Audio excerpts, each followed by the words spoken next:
Is in four-part, Part 1, Part 2, Part 3, and Part 4. Now look at Part 1. Part 1. You will hear a new student, Stefan, talking to an assistant, Anna, at the student union about his membership. You now have 30 seconds to read questions 1 to 6.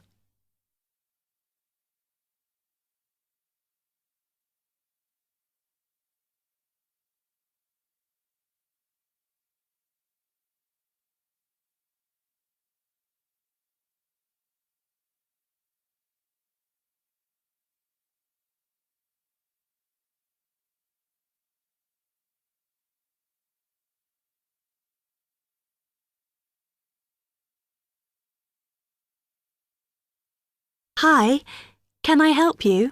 Yeah, I hope so. This is the first time I've been down to the union. I'm a new international student, and I just wondered what to do. Oh, right. Well, normally we ask international students to fill out this form, and we put your details on the wall by reception. Then other students can contact you. It's a way for everybody to get to know each other. It can be a bit lonely otherwise. Oh, I see. What's your name? I'm Anna, by the way. It's Stefan Unger. OK, well, just write that there, next to name, and then fill in the rest. Right. What does it mean, degree program? Oh, just if you are an undergraduate or a postgraduate. Or maybe you're just here for a short course? I'm a postgraduate. Do I need to say what in? Not really. It's too much detail. But you should put your department, so people who have the same interests or problems as you can get in touch. So I'm studying marine construction, so for department, do I put down the science faculty then? Just your actual department. That must be engineering, no? Oh, I see, yes. Then if you list what you like doing in your free time, not that we ever get any when we're studying, and maybe you can meet up with someone socially, or to join a club or something. Well, I like lots of things. Shall I just list them? My advice is to just put one or two, like football and films or whatever. Otherwise, you'll get so many invitations, you won't get any time to work. OK. I think I'll just list computer games, as that's my big interest. Oh. I haven't played football for ages. I may start to play once I get settled. Now, let's see. Next thing is languages. Yes, we find many of the international students get a bit tired of speaking English all the time. Sometimes they like to speak to someone in their own language. It's up to you. That is a good idea. I presume I don't need to put English down. Oh, no. I put Italian and French. I can only speak German, my mother tongue. OK, well, that's fine. Just put that. What does accommodation mean? Is that my address? We're trying to find similarities between people, and some people live in hall, some are in flats, some are in bedsits. So it helps if you say. I'm in hall, though I'd like to be in a flat, but that won't happen till the end of the first term. Put where you are now. You can always change it later. Then finally, just put your phone number. I haven't really got one. I haven't sorted out a mobile yet.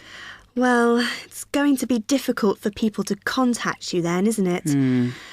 Why don't you put the union one and we'll take messages for you? OK.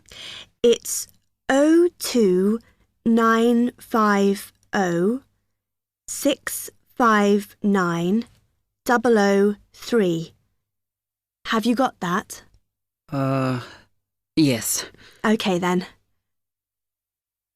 You now have 30 seconds to read questions 7 to 10.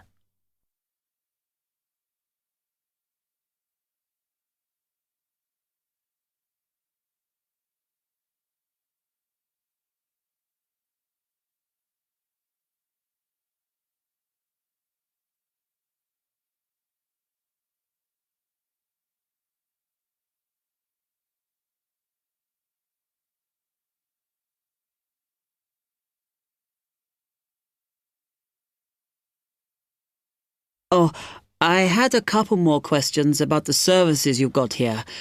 It says there's a photocopier here. Yes, you need to get a card from the shop, and then it's available to all students in the mornings.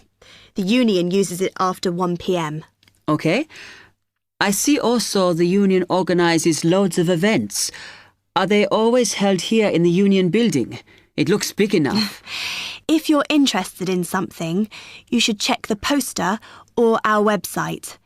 In fact, we normally use the Round Theatre, opposite the conference centre for most events, because the sound system is better. Right, I'll do that. Also, I wanted to hire a van. Can I do that through you? No. You need to present a case, really. They're not just available for hire to anyone. The president said we have to limit who is allowed to hire them. The person you need to see is the transport secretary. She's on the 2nd floor. Okay, thanks. The other thing is, are all the discounts we get with our union card listed on the back of the card? I thought there might be more. No, that's it, I'm afraid. Mainly books, clothes and music. Though we are currently negotiating to get one on newspapers, so that should be valid from next term. Okay, thanks a lot for your help.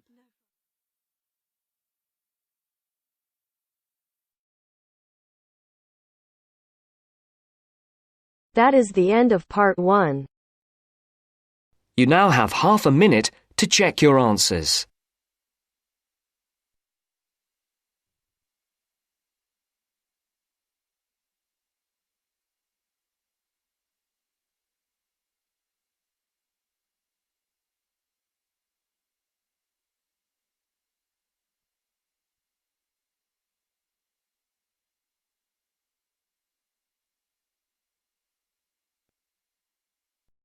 Now turns to part 2.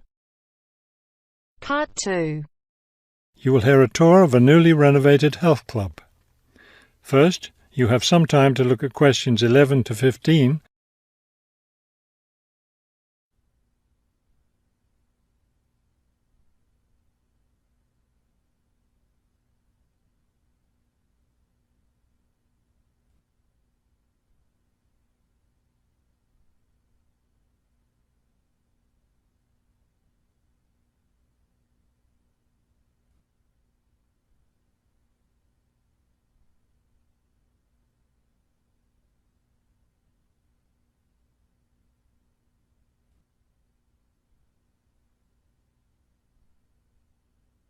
As you listen to the first part of the talk, answer questions 11 to 15.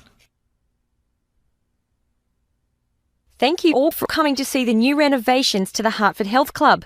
I know you'll be as pleased as I am to see the wonderful results of our months of hard work to improve the club and bring you the best facilities ever. We'll begin in here with the swimming pool. You'll notice the new colour of the adult pool, a lovely cool green. Now walk over here and look at the children's pool.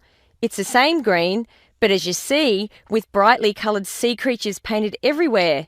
Both of the pools needed painting, not only for maintenance, but I think the new colour greatly improves the atmosphere of this part of the club. Next, let's take a look at the locker rooms. Don't worry, there's no one using them just now. Doesn't it feel roomy in here? We've expanded both the men's and women's locker rooms, so now they'll be much more comfortable to use. There are bigger lockers, a good deal more room in the dressing area, and more places to store extra towels and equipment. Be careful as you walk through here. The floor's just been polished and may be a bit slippery. Let's go up to the exercise room next. Here, you'll notice a new floor. Walk on it. Doesn't that feel comfortable? It's a special material, softer than the old floor, an ideal surface for jogging and exercising. They had to move all the exercise equipment out while they were working on the floor, but don't worry, it will be brought back in before the end of today. Let's step outside now and look at the tennis courts. We haven't done a great deal here except to the equipment. We replaced all the nets and the ball throwing machine. Otherwise, everything is the same as it was before. Let's walk down this hallway, and here we are at the club store in its new location. We thought here by the entrance was a better place for it than where it used to be by the swimming pool. But it still has all the same items for sale, sports equipment and clothes in the club colours. Before you hear the rest of the talk, you have some time to look at questions 16 to 20.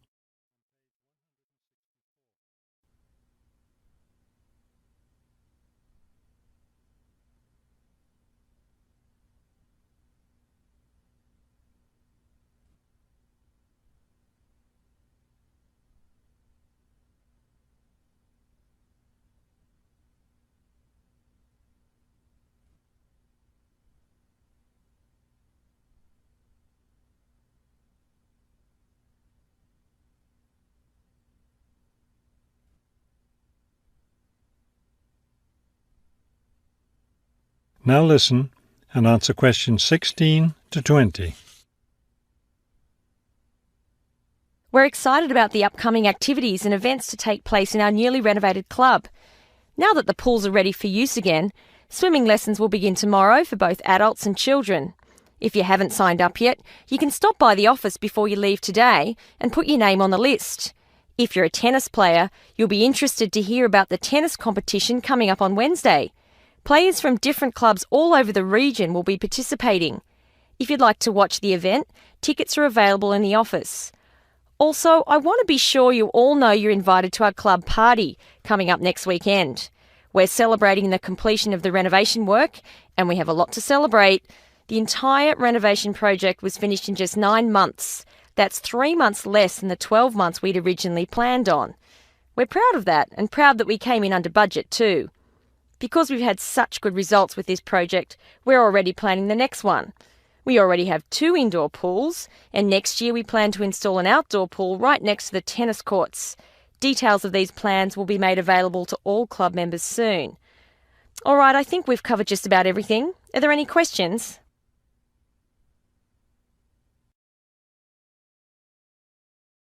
That is the end of part 2. You now have half a minute to check your answers.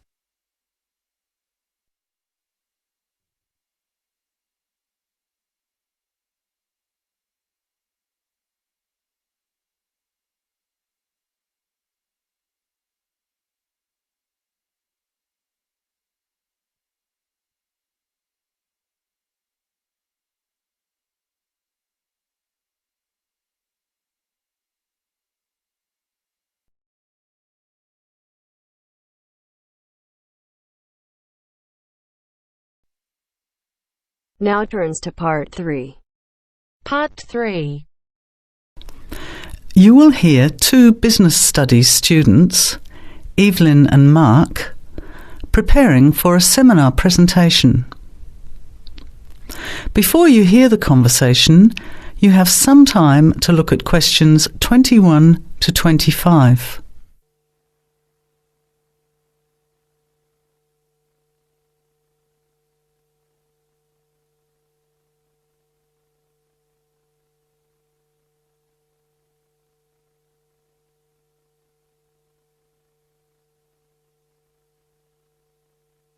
Well, I think the marketing of food would be a good topic. I read a very interesting article the other day about the Canadian food market. I suppose everybody's interested in food, even if it's trying not to eat. Why Canada? I know that's where you come from, but isn't it just all North America, really? No, that's why I thought this article was interesting. Although lots of US companies are well established in Canada, and vice versa, there are still subtle differences between the 2 markets. It says here, the Canadian market is definitely not a northern clone of the US. I like that. And it says that if you understand these differences, it can have a big impact on successful food marketing. So I know that Canada has a big French-speaking population in Quebec. Is this what they're referring to? Not only French and English speakers, there are many different ethnic groups in Canada. It's really quite multicultural. For example, Toronto has large Asian and Italian populations, and Vancouver's got a large Asian population too. And because Canada's population is small, these groups make quite an impact, introducing new styles of cooking. So you can see lots of unfamiliar vegetables and things in the markets, and new restaurants are opening every day. It's great if you love trying out new foods, as many people do. Which kinds of food are becoming popular? Well, some Asian food, I'd say, has been popular for quite a while, like Chinese. But now, Southeast Asian restaurants are becoming very fashionable. Then there's Mediterranean, of course, such as Greek, Italian, and so on.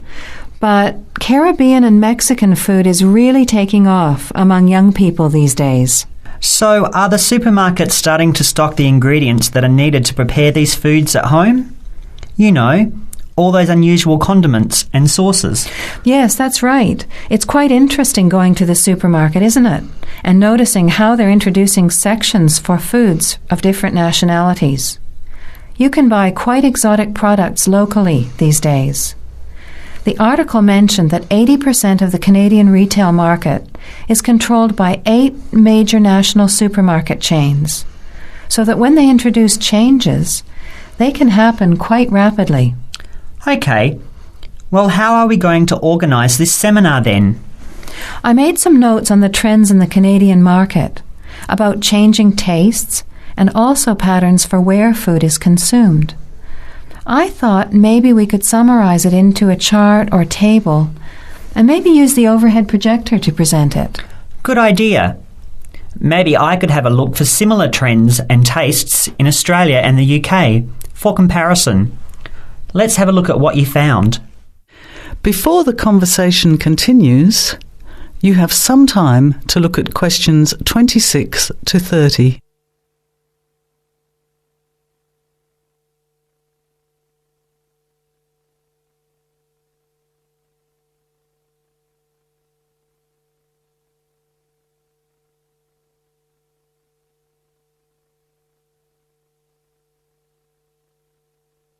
Now, as the conversation continues, answer questions 26 to 30. The most significant trend, it seemed to me, was that Canadians are definitely interested in healthy food. For example, did you know that salads are the 3rd most commonly eaten food in Canadian restaurants? Really?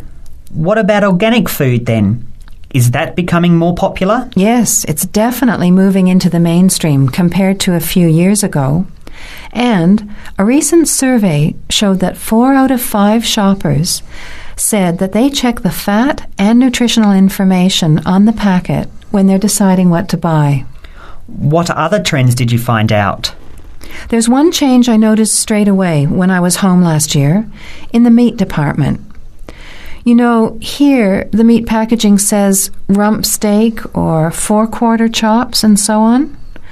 Well, they discovered that most consumers these days didn't know what to do with these roasts and rounds and ribs.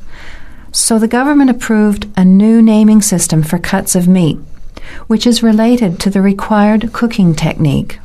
What a good idea. I've never really understood the difference between sirloin, rump, round and all those names. So how many new categories are there? 8. There are 3 kinds of steak, for grilling, for marinating, and for simmering. And then there's what they call quick-serve beef, for stir-fries, I suppose. And premium oven roast, pot roast, and stewing beef. It's a great idea, isn't it? I hope it catches on here. I agree. Any other trends that you thought were significant? Well, what's really interesting is what the article called mobile meals. In other words, more and more Canadians are eating meals away from home, but not just eating more junk food. They're projecting a 40% increase in snack food sales over the next 3 years, and the growth is coming from healthy snacks. You know, the ones that have less cholesterol and fat, such as muesli bars, health food bars, and those types of products. Apparently, in the food marketing jargon, they're called nutritious portable foods, which means healthy snacks. The other major trend is that young people are doing more of the food shopping these days, so marketing has to be aimed more at them, as well as more conventionally at the mother. Thanks, Evelyn. I think we'll have an interesting discussion about these trends and the comparisons with other English-speaking countries.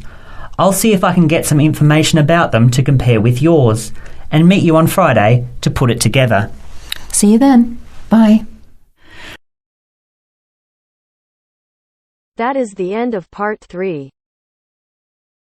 You now have half a minute to check your answers.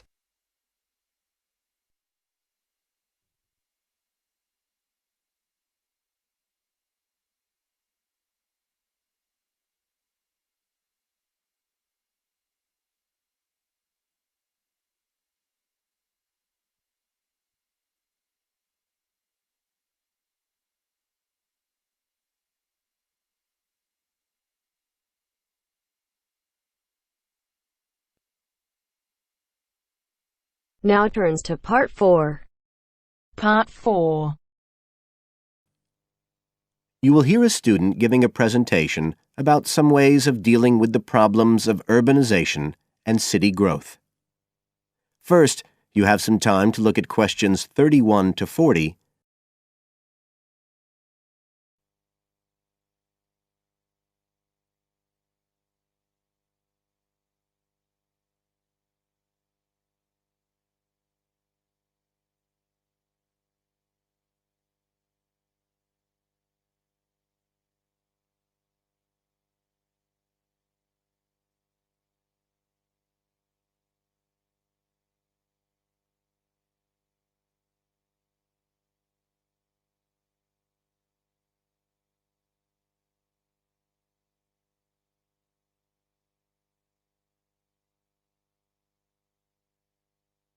Now listen carefully and answer questions 31 to 40.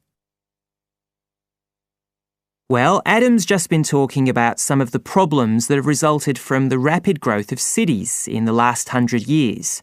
Things like housing, sanitation, crime and so on. For my presentation, I'd like to look at some examples of what cities are doing to try to solve some of these problems. As part of its Healthy City program, the World Health Organization, the WHO, has come up with a set of criteria for a healthy city. The WHO says that, amongst other things, a healthy city must provide a clean environment which is also safe. It mustn't be dirty or dangerous for its inhabitants. As well as that, the WHO says a healthy city has got to be able to satisfy its inhabitants' basic needs. That's all its inhabitants, not just the rich ones or the ones with jobs, everyone who lives there. A third criterion, is that it's got to have health services which can be used by all the inhabitants and which they can access easily. The final point's to do with local government. The WHO says this is something that the whole community should be involved in, not just a few powerful politicians or businessmen. So, a healthy city is not just a matter of avoiding illness, that sort of healthiness. It's the way that the whole city works together for the benefit of its population. OK, so what I'd like to do now is to look at some projects in different cities around the world where cities have tried to meet these criteria, to make their cities healthy ones.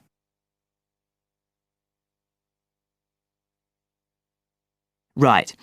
The first project I'm going to discuss took place in Sri Lanka, and this project was called the Community Contract System. Its aim was to improve the places where the poorest section of the population lived, the squatter settlements. Basically, the problem was lack of infrastructure, things like drains, paths, wells for water and so on. So, a program was set in place to construct this infrastructure. But what was different about it was that the residents did this, the people who actually lived there, not people from outside. And this meant that not only did the people end up with improved housing and infrastructure, but also, because they had contracts with the community, it improved their chances from an economic point of view. So that's the way the lives of people in one urban environment were improved.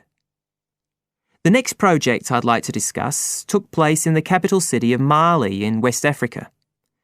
This project involved setting up a cooperative to try to solve the problems of sanitation in the old central quarters of the city. One of the main problems was a lack of a system for garbage collection, which meant that there were a lot of insects, and this was causing disease.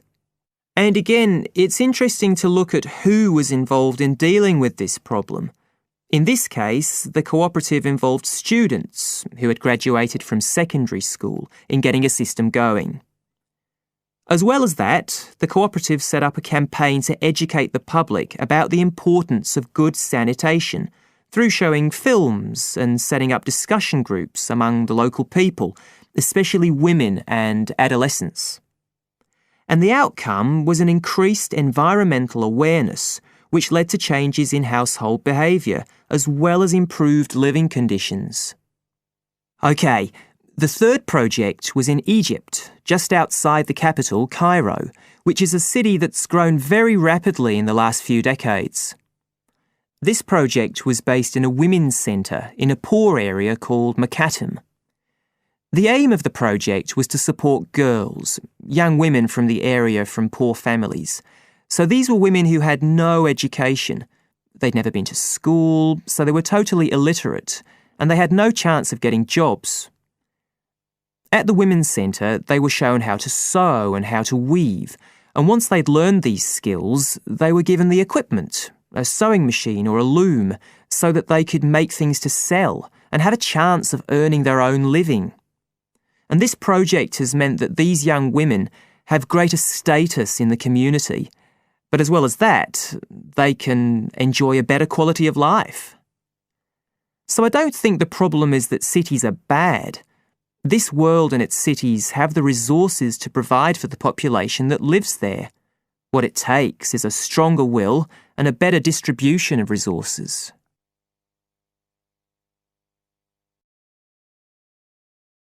That is the end of part 4. You now have half a minute to check your answers.